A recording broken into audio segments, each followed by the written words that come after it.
Je ralentis doucement le rythme jusqu'à m'arrêter devant les marches. Je suis à bout de souffle, ma peau rougie par l'effort me brûle. Pourtant, je suis heureuse. Moi qui passe mon temps à me préoccuper de tout, ces derniers temps, je sens disparaître peu à peu cette angoisse qui m'a toujours poursuivie comme mon ombre. Je suis du genre anxieuse. Et quand on a un job comme le mien, où on doit passer son temps à cacher ce qu'on fait à tous les gens autour de nous, ça n'aide pas. Lorsqu'entre mes doigts mon téléphone sonne, je comprends immédiatement pourquoi un sourire discret s'affiche sur mon visage. C'est lui. La raison pour laquelle je me sens mieux, plus calme en ce moment. Et même si je déteste ça, j'ai de plus en plus de mal à me raisonner. Ma tête sait que ce qui se passe entre Diamond, mon collègue, et moi n'est que physique. C'est mon cœur, cet imbécile, qui s'emballe chaque fois qu'il ouvre la bouche. Red. Merde. Mon nom de code, comme pour tous les agents de mon unité, est celui d'une pierre précieuse. Tout le monde m'appelle Ruby, mais pour lui, je suis Red.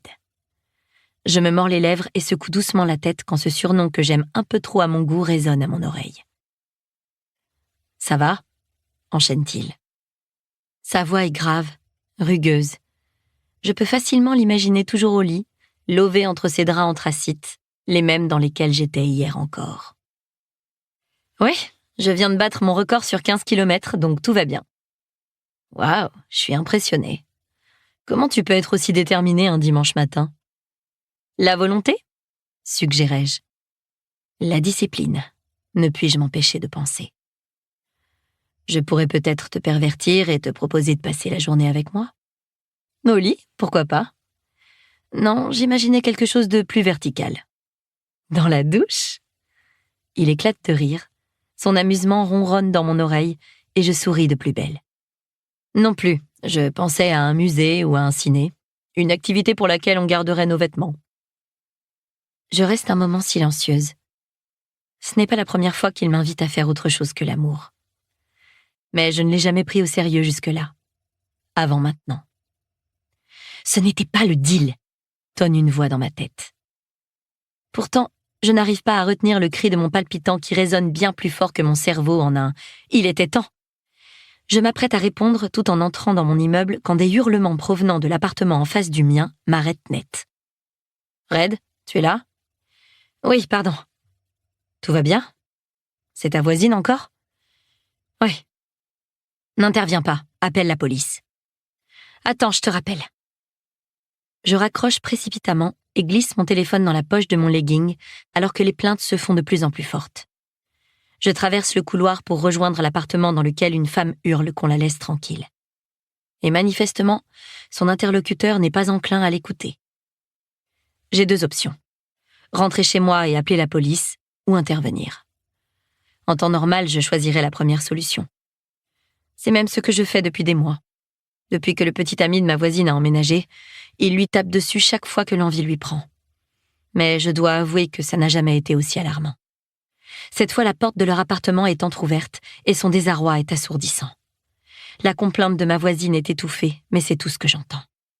Elle vibre jusque dans une partie de moi que je pensais enterrer à jamais.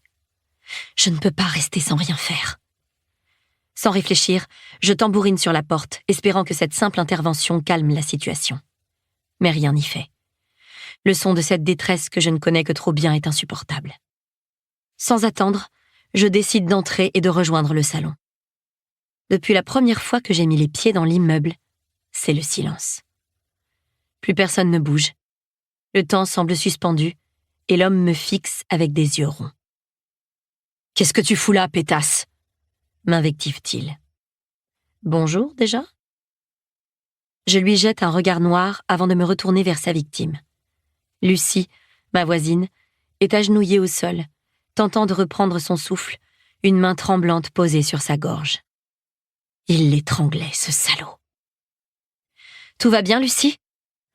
Dégage de mon appartement si tu veux pas que je t'en mette une !» s'interpose son bourreau. Je l'ignore. Le plus important, là, tout de suite, est de savoir comment elle va. « T'es sourde, connasse !»